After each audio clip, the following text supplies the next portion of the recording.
महामुनीश्वर परशुराम। नारायण नारायण, साक्षात भगवान श्री हरि विष्णु के अवतार, क्षत्रिय वंश के विध्वंसक महामुनीश्वर परशुराम। परंतु इस समय इतनी शीघ्रता से कहां चले जा रहे हैं? कहीं क्षत्रियों का पुनर्संहार करने का निश्चय तो नहीं कर लिया? नारद स्वयं चलकर पूछना होगा। नारायण नारायण नारायण।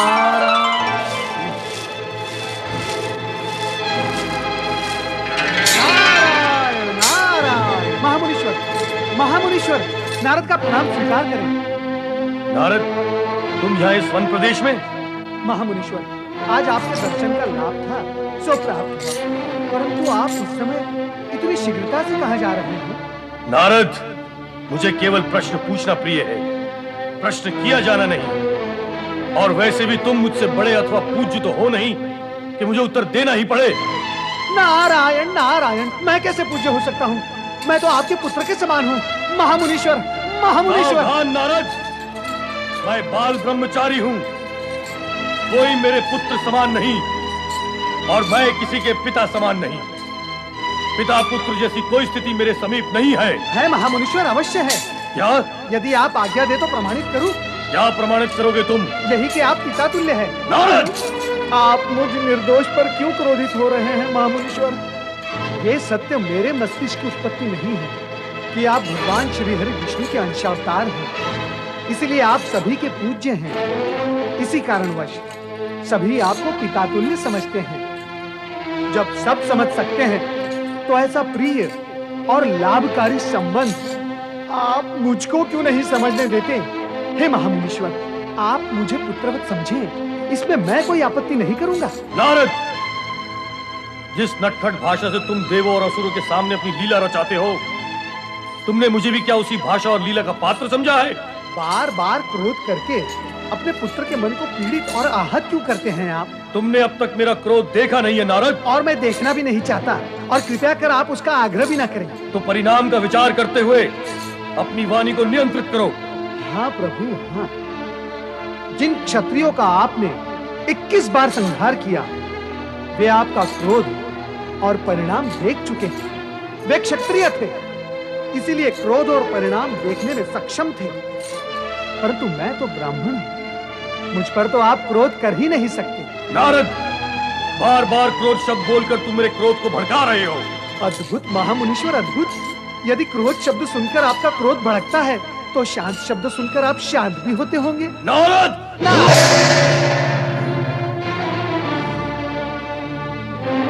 ओम नमः शिवाय। ओम नमः शिवाय। ओम नमः शिवाय। ओम नमः शिवाय। ओम नमः शिवाय। ओम नमः शिवाय। ओम नमः शिवाय। ओम नमः शिवाय। ओम भगवान शिव शंकर की जय, माता पार्वती की जय। शांत रहो, भोलेनाथ का ध्यान भंग ना हो। इनकी समाधि में विघ्न नहीं पड़ना चाहिए। नहीं नहीं माता, हम लोग सब शांत रहेंगे।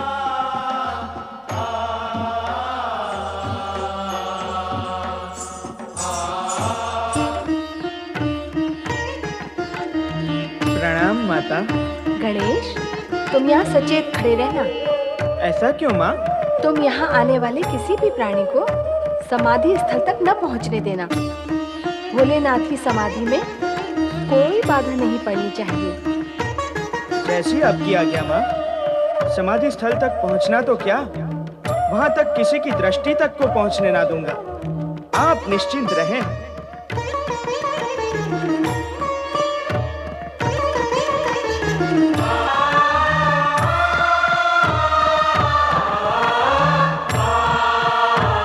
जय शिव शंकर, जय भोलेनाथ, हर हर महादेव।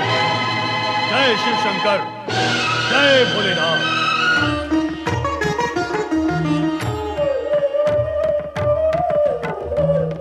कार्तिकेय भैया अब तक लौटे क्यों नहीं?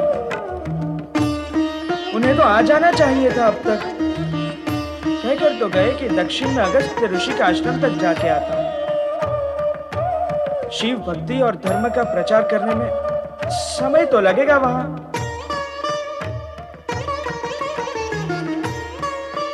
जय शिव शंकर, बम बम भोले, हर हर महादेव।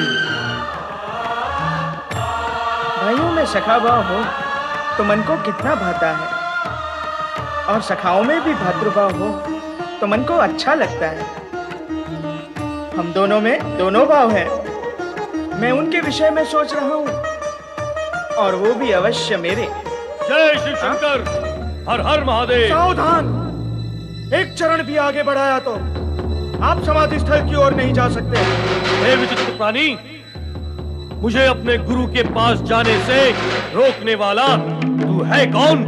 मुनिवर, आप जहां पधारे हैं वे आपका नहीं, मेरा क्षेत्र है। इसलिए आप प्रश्न करने की नहीं, केवल उत्तर देने की स्थिति में हैं। प्रश्न मैं करूंगा। बताइए, आप कौन हैं और किस प्रयोजन से यहाँ पधारे हैं?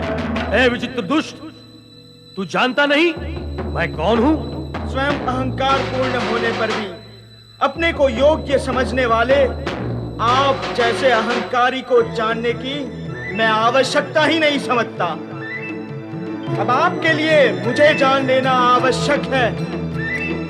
मैं शिव पार्वती का प्रिय पुत्र गणेश हूँ और माता की आज्ञा से यहाँ खड़ा हूँ ताकि समाधि स्थल की ओर कोई न जा सके।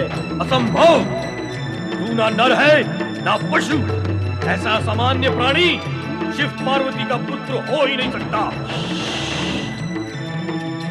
अपने स्वर और नेत्रों को छोटा करे मां ज्ञानी। यदि पिता शिव की समाधि भंग हो गई तो अनर्थ हो जाएगा।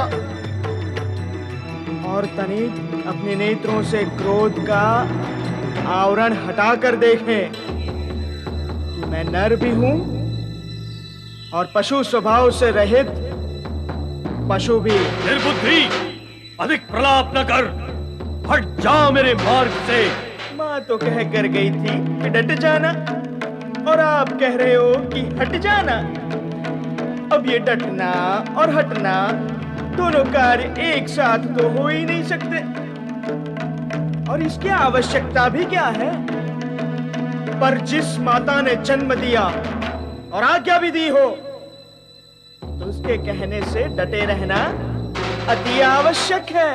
यदि तू जानता कि मैं परशुराम हूँ और मैंने 21 बार इस धरती को क्षत्रियहीन किया है तो तू ऐसी दृष्टता कदापि नहीं करता। मेरा जन्म नहीं हुआ होगा तब आपने किया होगा 21 बार पृथ्वी को क्षत्रिय विहीन। अब 22वीं बार करके दिखाइए। ऐ दुष्ट, तेरा काल तेरे माथे पर आ चुका है। ये ले। जय माता जी।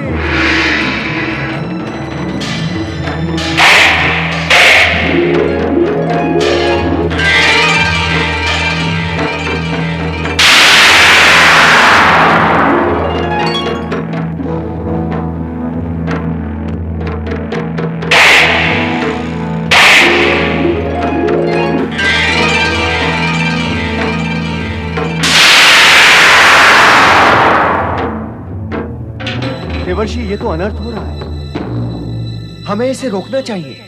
कौन रोकेगा? युद्ध रुकता तभी है जब उसे आरंभ करने वाला रोके। यहां तो दोनों डटे हुए हैं।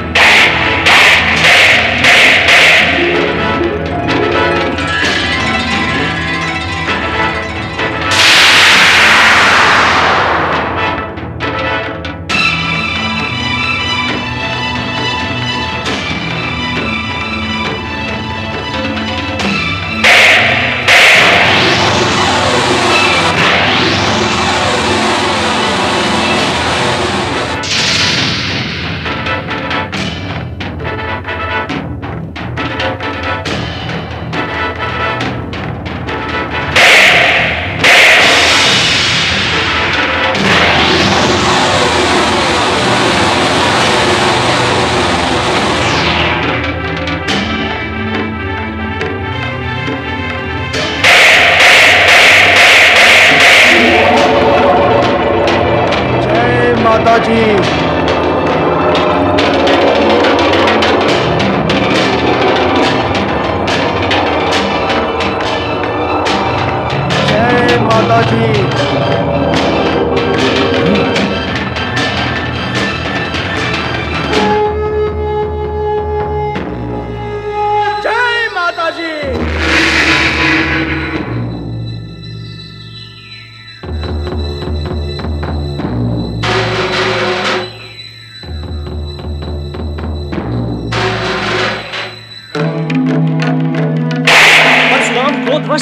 प्रहार कर रहे हैं, किंतु गणेश उनका हर प्रहार व्यर्थ कर रहे हैं। कुछ उपाय करें देवर्षि। श्री हरि विष्णु के अंश अवतार परशुराम और मां शक्ति के अंश गणेश परस्पर टकरा रहे हैं। भगवान शिव अपने पुत्र और शिष्य के मध्य होने वाले इस युद्ध को रोकते क्यों नहीं? वरुण देव, जितना विचार आप कर रहे हैं उतना विचार भगवान भोलेनाथ ने अवश्य किया ही होगा, फिर भी युद्ध हो रहा है। अर्थात ये सब भगवान भोलेनाथ की लीला है, जो किसी भावी घटना की भूमिका है, विषाद है, ताकि यह युद्ध किसी परिणाम को जन्म दे सके।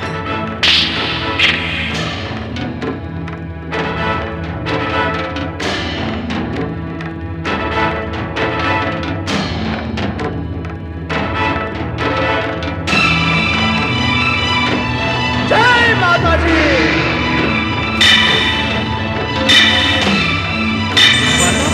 अनर्थ हो गया, आप शीघ्र ही चलें। क्या हुआ नंदी? माता, बाहर कोई चमत्कारी पुरुष गणेश से युद्ध कर रहा है। वो भट योद्धा है। माता, गणेश उसे परास्त नहीं कर पाएगा। आप शीघ्र चलें।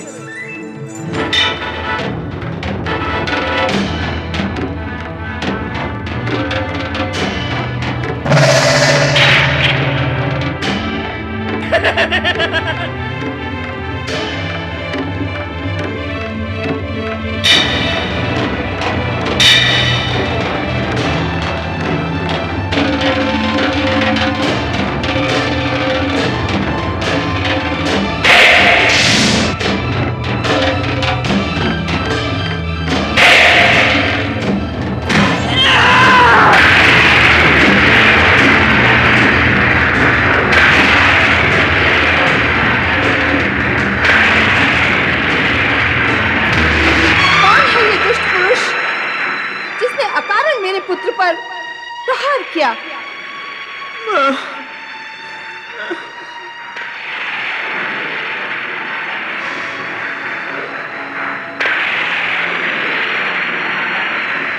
मेरे पुत्र पर प्रहार करने वाले को मैं जीवित नहीं छोड़ूंगी।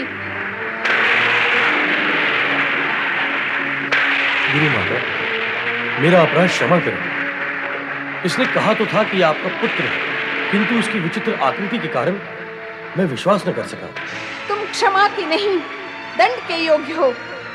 तुम्हें क्षमा कैसे करेगी वह माता जिसे तुम पुत्रहीन बना देना चाहते थे? जो अपराध अज्ञान में हो गया है, उसके लिए यदि क्षमा नहीं तो प्रायश्चित हो सकता है माता। कदापि नहीं। अज्ञान में त्रुटि होती है, अपराध में नहीं। क्रोध और अहंकार में किया गया कर्म त्रुटि नहीं, अपराध ही होता है। इसके लिए मैं तुम्हें दंड ही दूंगी। ठहरो देवी पार्वती, जब तुम्हें ज्ञान है कि क्रोध में किया गया कर्म अपराध ही होता है, तो क्यों अज्ञान के वश होकर यह अनुचित कार्य करने जा रही हो?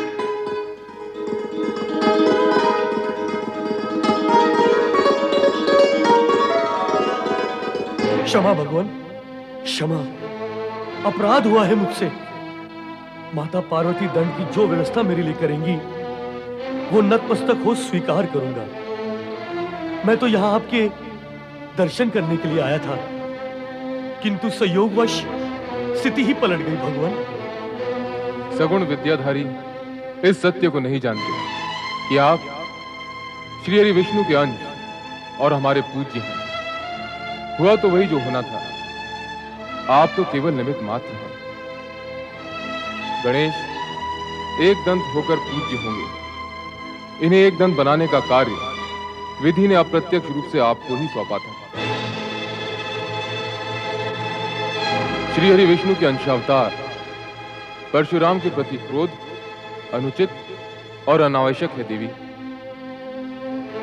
ये सब तो हमारी ही इच्छा और लीला के कारण घटित हुआ। गणेश, अज्ञान में युद्ध हुआ, अब ज्ञान होने पर सम्मान करो पुत्र, प्रणाम करो इन्हें। प्रणाम मुनिवर। अज्ञान में क्या क्या हो जाता है। जो स्नेह का अधिकारी है वो क्रोध का पात्र हो गया। जिसे कंठ से लगाना था उससे युद्ध करना पड़ा। मुझे क्षमा करो गणेश। ऐसा न कहिए, आप तो मेरे पूज्य हैं।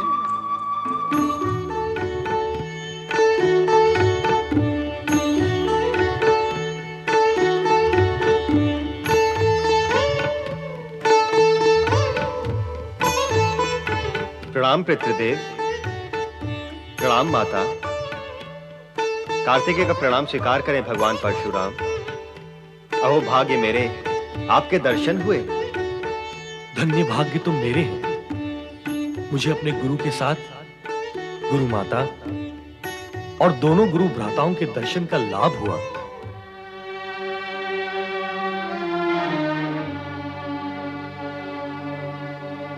आप भगवान विष्णु के अवतार हैं तो हमारे पूज्य हैं, किंतु भोलेनाथ के शिष्य हैं तो हमारे स्नेह के पात्र भी हैं। इससे पूर्व गणेश का दंत तोड़कर मेरे क्रोध के भाजन हुए। ऐसा प्रतीत होता है कि आपके यहाँ आने से पूर्व अज्ञान प्रवेश कर चुका था, जिसने पहले आपको फिर मुझे प्रभावित किया। मेरे अपशब्दों के लिए मुझे क्षमा करें। नहीं नहीं, क्षमा मांगकर मुझे पीड़ित ना करें। आप तो मेरी गुरु माता हैं। आपको भोलेनाथ का शिष्य मानकर नहीं, भगवान विष्णु का अंशावतार मानकर क्षमा मांग रही हूँ। परंतु मैं तो शिष्य रूप में अपने गुरुवर शिव शंकर के दर्शन करने आया था, पर यहाँ आकर इस शिष्य से दो अपराध हुए हैं। एक तो गणेश पर प्रहार किया और दूसरा गुरु माता को मुझसे क्षमा याचना करनी पड़ी। मुझे इस अपकर्म का प्रायश्चित करना होगा। गुरुवर, मुझे आज्ञा दें, मैं महेंद्र पर्वत पर जाकर इस दोष का प्रायश्चित करूंगा।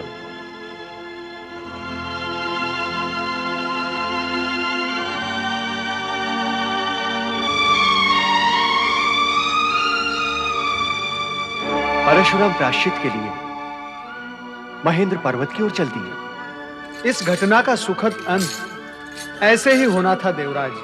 मैंने आपसे पूर्व ही कहा था, यह सब शिवलीला का ही एक भाग है। किंतु देवऋषि, इस शिवलीला का प्रयोजन क्या है?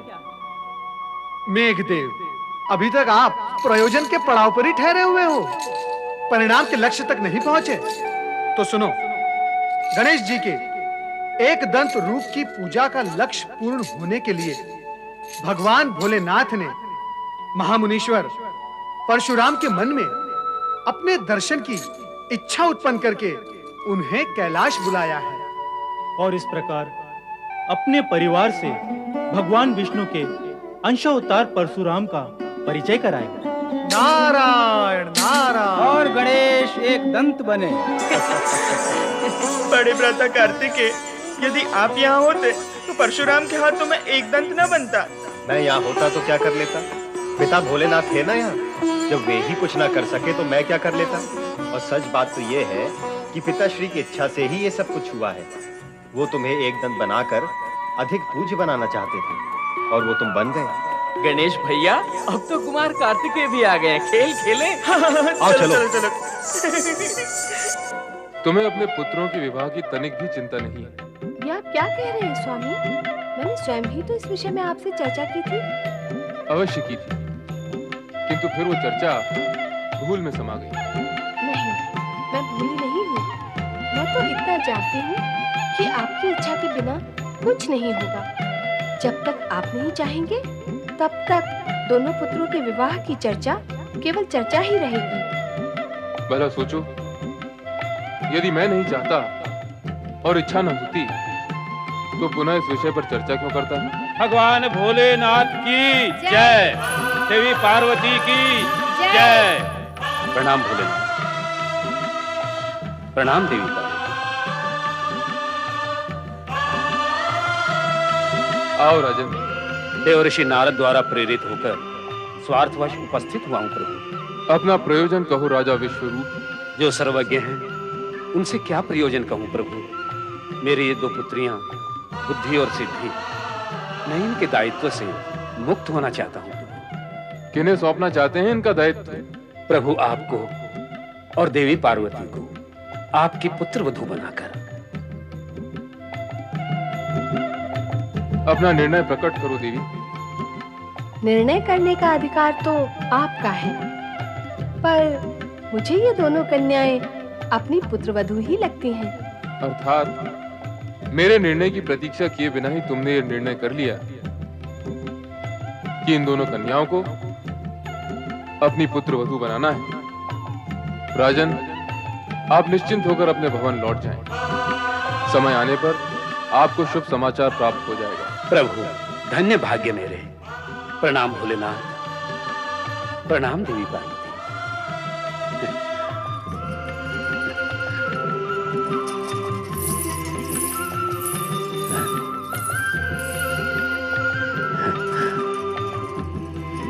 प्रणाम प्रणाम।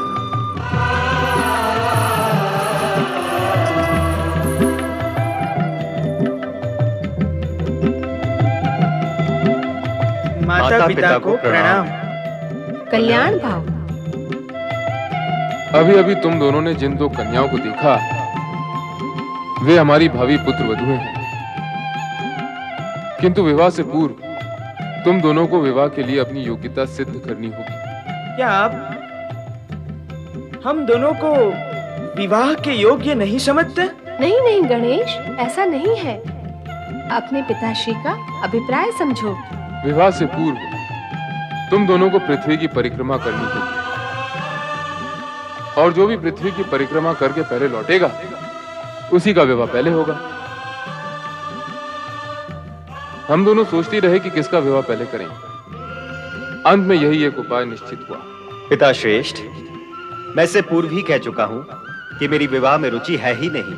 विवाह रुचि के लिए नहीं किया जाता है पुत्र कार्तिकेय। वैसे भी विवाह करने अथवा ना करने के निर्णय का अधिकार संतान का नहीं होता है। इसका सर्वाधिकार माता पिता के पास सुरक्षित रहता है। इसलिए तुम्हें केवल माता पिता की आज्ञा का पालन करना है। जैसी आपकी आज्ञा। गणेश, मैं तुम्हें मूषक वाहन प्रदान करूंगी ताकि तुम कार्तिकेय के साथ पृथ्वी परिक्रमा में भाग ले सको।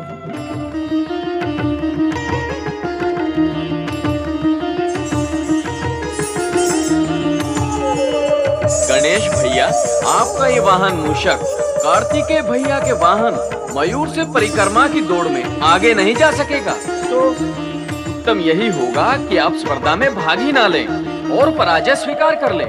विजय तो निश्चित कार्तिकेय भैया की ही होगी।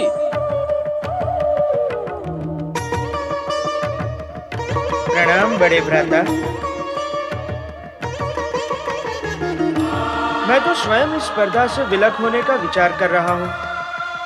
हानि तो इतनी होगी कि मेरा विवाह बड़े भ्राता कार्तिकेय के विवाह के पश्चात होगा। तो अब दूल्हा कहाँ है? माता पिता की आज्ञा से बंधा हुआ हूँ, इसलिए परिक्रमा की प्रतिस्पर्धा करना मेरी विवशता है। बड़े भ्राता, शुभ मुहूर्त आ पहुंचा है। परिक्रमा का समय हो गया है। अब हमें पृथ्वी की परिक्रमा आरंभ कर देनी चाहिए। हाँ, अब अकारण विलंब क्यों हो? तो गणेश, पृथ्वी परिक्रमा आरंभ करने से पूर्व हमें अपने माता पिता से आशीर्वाद प्राप्त कर लेना चाहिए। हाँ बड़े भ्राता, माता पिता के आशीर्वाद के बिना आरंभ किए गए सभी कार्यों का अंत दुखंत ही होता है। इसलिए माता पिता का आशीर्वाद तो हमें लेना ही होगा। आओ।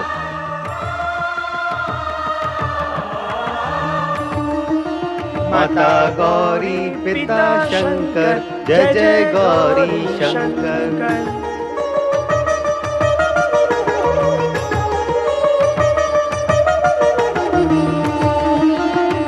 क्या ये मूषक राज मुझे प्रतिस्पर्धा में विजय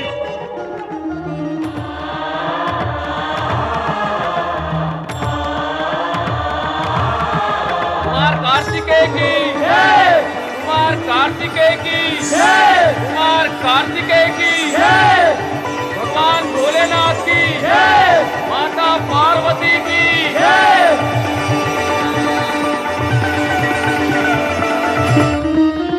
क्या हुआ गणेश भैया? नंदी भैया, क्या मेरा ये मूषक मुझे पृथ्वी की परिक्रमा करा सकेगा? यदि आपके भाग्य में लिखा है तो संभव है कि आप कार्तिकेय भैया से आगे निकल जाएंगे।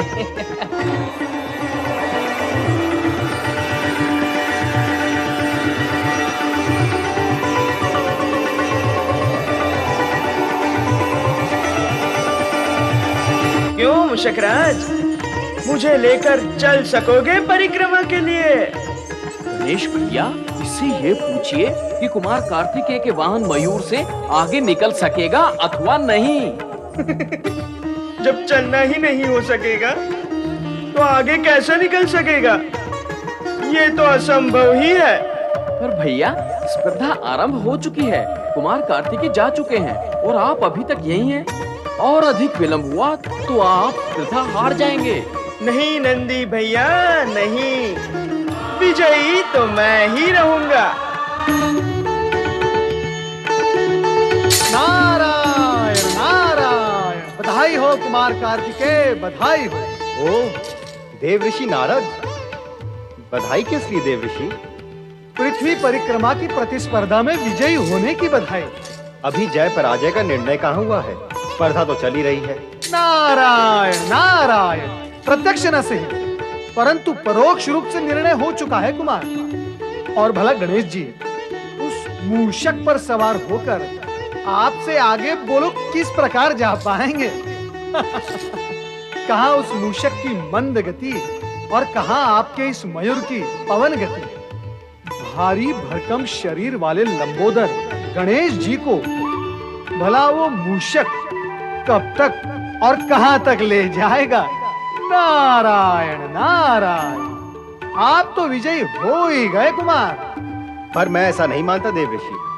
अप्रिय सत्य को मानने में तनिक विलंब तो लगता ही है कुमार।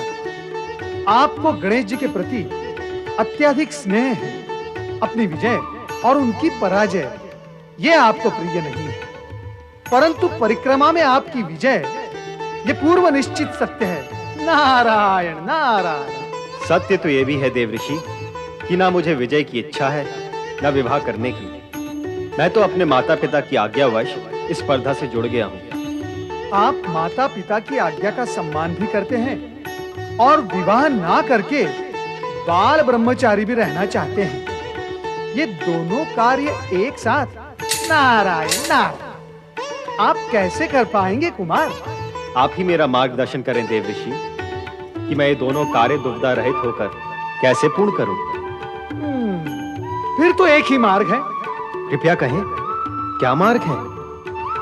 आपको स्पर्धा में पराजित होना पड़ेगा और उसके लिए आप कैलाश विलंब से पहुंचे, अर्थात अपनी गति को मंद करना होगा आपको, जिससे गणेश जी की विजय सुनिश्चित हो जाएगी। मैं भी यही चाहता हूं कि गणेश विजयी हो और उसका विवाह हो जाए। वो भी निश्चित है। अर्थात ये कुमार कि विधि के विधान के अनुसार राजा विश्वरूप की पुत्रियां बुद्धि और सिद्धि का विवाह गणेश जी से पूर्व निश्चित है। नारायण नारायण। बुद्धि और सिद्धि का विवाह? हाँ कुमार, बुद्धि और सिद्धि से। नारायण नारायण। बुद्धि और सिद्धि का विवाह गणेश से?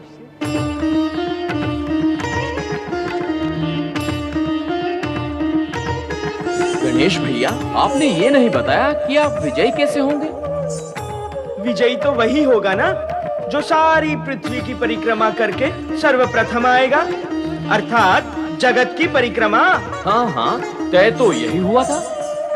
जो तय हुआ था उस तथ्य को सत्य में पारिवार्तिक करने के लिए मुझे एकांत में विचार करने दे नंदी भैया। यही मेरी आपसे प्रार्थना है। आप जाइए।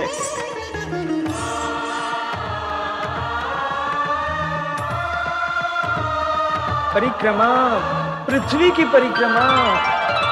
क्या विचार कर रहे हो गणेश? हाँ, पुत्र का जगत तो अपने माता पिता में ही समाया हुआ होता है। हाँ, और ये भी सत्य है कि संतान का इस जगत से परिचय तो माता पिता ही कराते हैं। माता पिता ही संपूर्ण जगत है। शास्त्रों में माता को पृथ्वी और पिता को आकाश माना गया है। और वैसे भी गणेश, पृथ्वी की परिक्रमा करना तुम्हारे वश में नहीं है। हाँ, इसीलिए प्रायश्चित रूप में अपने माता पिता की परिक्रमा कर लेना ही तुम्हारे लिए उचित होगा। माता पिता की परिक्रमा ही पृथ्वी परिक्रमा के समान होगी। जाओ गणेश।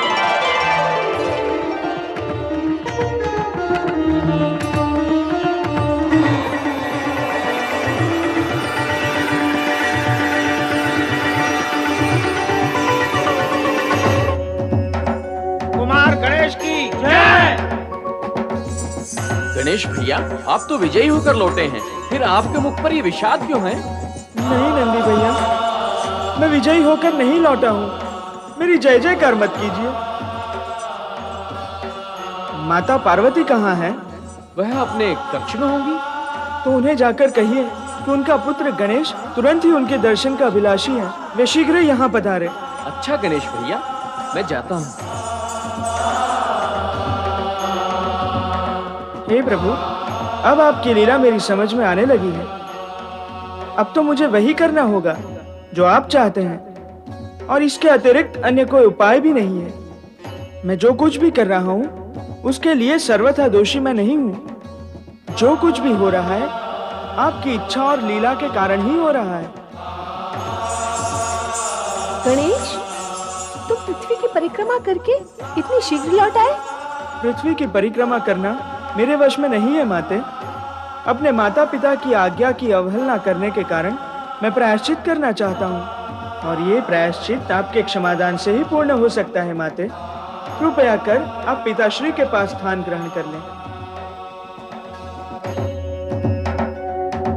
जय भोलेनाथ, जय शिव शंकर, हर हर महादेव। जय भोलेनाथ, जय शिव शंकर, हर हर महादेव।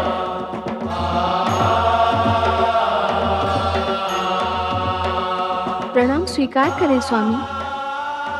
आपकी समाधि जो भंग हुई उसके लिए हम सभी क्षमा प्रार्थी हैं, पर आपका जागना आवश्यक था। अपना अभिप्राय कहो देवी। अभिप्राय तो पुत्र गणेश बताएगा।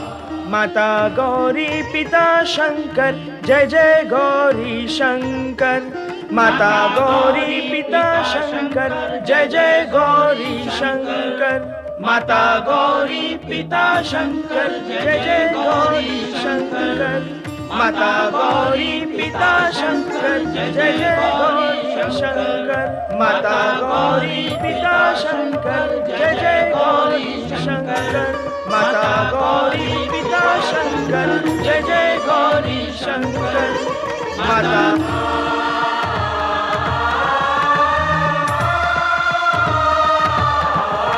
माता गौरी पिता शंकर, जय जय गौरी शंकर।